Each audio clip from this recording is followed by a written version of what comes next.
Friends, तो स्वागत है आपका इस वीडियो में। तो इस वीडियो में हम लोग जानेंगे कक्षा 10वीं का अध्याय 2, जिसका नाम है बहुपद। बहुपद को इंग्लिश में क्या कहा जाता है? पॉलिनोमियल्स कहा जाता है। क्या कहता है? पॉलिनोमियल कहा जाता है। और पॉलिनोमियल जो होता है वो बोर्ड एग्ज़ाम के लिए बहुत ही क्या होता है, इम्पोर्टेंट टॉपिक होता है। इससे क्वेश्चन जो है बहुत पूछा जाता है। तो कक्षा 9वीं में आपने पढ़ा होगा पॉलिनोमियल के बारे में। यहाँ पर भी आप पढ़ेंगे कक्षा 10वीं में बहुपद किसे कहते हैं, बहुपद के प्रकार कितने होते हैं, और बहुपद के प्रकार से क्वेश्चन जो होता है ऑब्जेक्टिव बनता है। तो मैं एक एक चीज़ों को यहाँ पर इस बेसिक क्लास में एक्सप्लेन करूँगा। तो आप लोग बेसिक क्लास को मिस ना करें, और बेसिक क्लास समझने के बाद आपको प्रश्नावली का हर एक क्वेश्चन हर एक टॉपिक के साथ बताया जाएगा।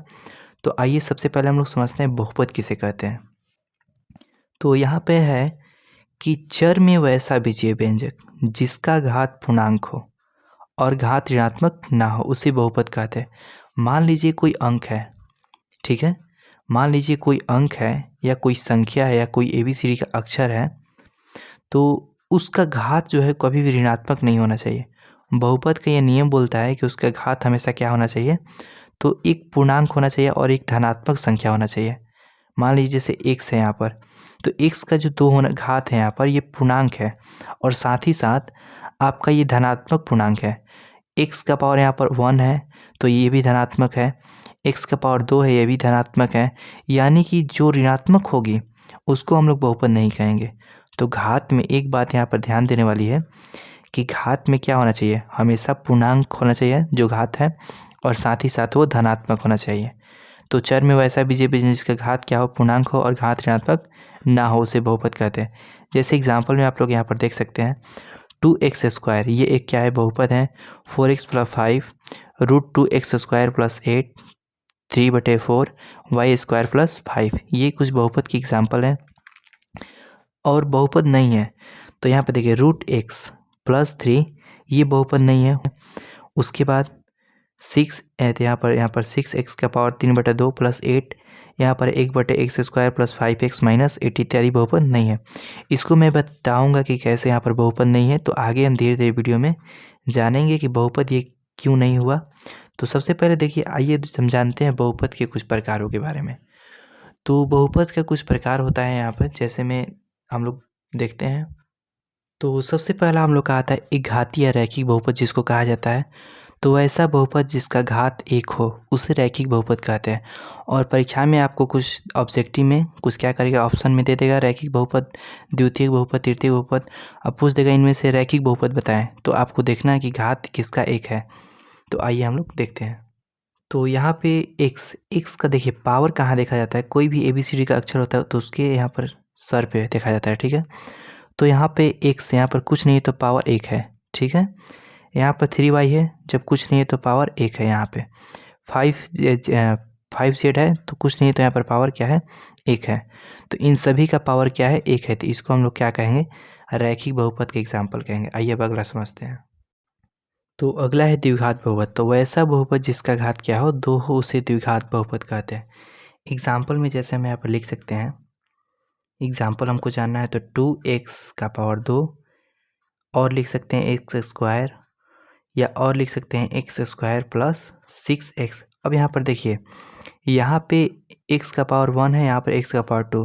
तो कभी भी अगर द्विघात बहुपद का बात आएगा तो हम लोग देखेंगे कि इस समीकरण में जो x² + 6x है, इसमें पावर 2 है कि नहीं।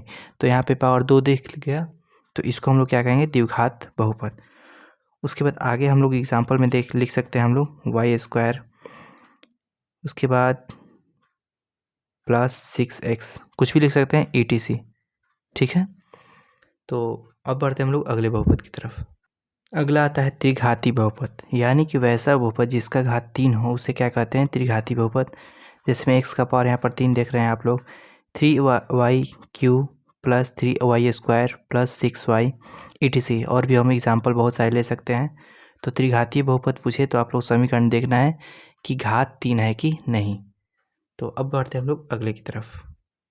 तो यहाँ पे चतुर्थ घात बहुपद आता है। वैसा बहुपद जिसका घात 4 हो उसे हम लोग क्या कहते हैं, चतुर्थ घात बहुपद कहते हैं। तो बहुपद का प्रकार जो होता है वो 4 प्रकार तक ही सीमित होता है। आपके कक्षा 10 में 4 ही प्रकार का पूछेगा और प्रकार का बहुपद नहीं पूछेगा, ठीक है। तो 4 प्रकार के बहुपद होते हैं और यहाँ पर मैं एक चीज़ आपको विशेष रूप से यहाँ पर बता देता हूँ। तो आपकी परीक्षाओं में कभी कभी क्या पूछ लेता है कि द्विघात बहुपद का व्यापक रूप क्या होता है। व्यापक रूप या सामान्य रूप जिसको कहते हैं क्या होता है द्विघात बहुपद का। तो आप कहेंगे ax² + bx + c, जहाँ पर a b c आप लोग देख रहे हैं यहाँ पर कोई अंक बैठता है। जैसे मैं यहाँ पर एग्जाम्पल लिखा हूँ x² + 6x, यानी कि स्क्वायर तो रहेगा, यानी कि यहाँ पर a b की जगह पे क्या होगा कोई अंक, यानी कि द्विघात बहुपद का व्यापक रूप होता है ax² + bx + c। यहाँ पर त्रिघाती बहुपद का व्यापक रूप आपसे पूछते परीक्षा में तो आप कहेंगे ax³ + bx² + cx + d, जहाँ a b c d में क्या होता है कोई नंबर बैठता है, डिजिट कोई बैठता है, तो उसको हम लोग आगे समझेंगे अभी। तो इसको आप लोग व्यापक रूप क्या कीजिए नोट के रूप में यहाँ पर लिख लीजिए, क्योंकि एग्ज़ाम में ये भी पूछ लेता है। तो हमने बहुपद के प्रकार के बारे में जान लिया। अब देखिए हम लोग बहुपद के वर्गीकरण के बारे में जानते हैं और वर्गीकरण से क्वेश्चन जो होता है वो ऑब्जेक्टिव बनता है। तो यहाँ पर कैसे देखिए, पहला होता है एक पदी बहुपद। वर्गीकरण के अंतर्गत पहला आता है हम लोग का एक पदी बहुपद। बोलता है कि वैसा बहुपद जिसमें पदों की संख्या 1 हो, ठीक है, उसे हम लोग एक पदी बहुपद कहते हैं। जैसे में देखिए 4x, यहाँ पर एक पद है, यहाँ पर 2y एक पद है, 3x एक पद है, यहाँ पर 6x, यानी कि इन सब में क्या है एक पद है। उसी प्रकार आता है द्विपदी बहुपद। वैसा बहुपद जिसमें पदों की संख्या 2 हो उसे द्विपदी बहुपद कहते हैं। तो यहाँ पे एक पद ये हो गया, एक पद ये हो गया, 2 पद हो गया। यहाँ पर एक 3x² पद हो गया, एक 6x, यानी कि 2 पद हो गया। उसी प्रकार त्रिपदी बहुपद आता है। तो वैसा बहुपद जिसमें पदों की संख्या कितनी होती है 3 होती है, उसे त्रिपदी बहुपद कहा जाता है। यहाँ पे एक पद x³ हो गया, दूसरा हो गया 4x² और तीसरा हो गया x। यहाँ पर y³ हो गया, y² y।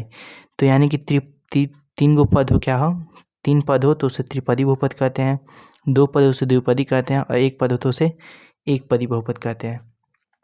तो इस प्रकार हमारा जो बहुपद का बेसिक है वो समाप्त हुआ।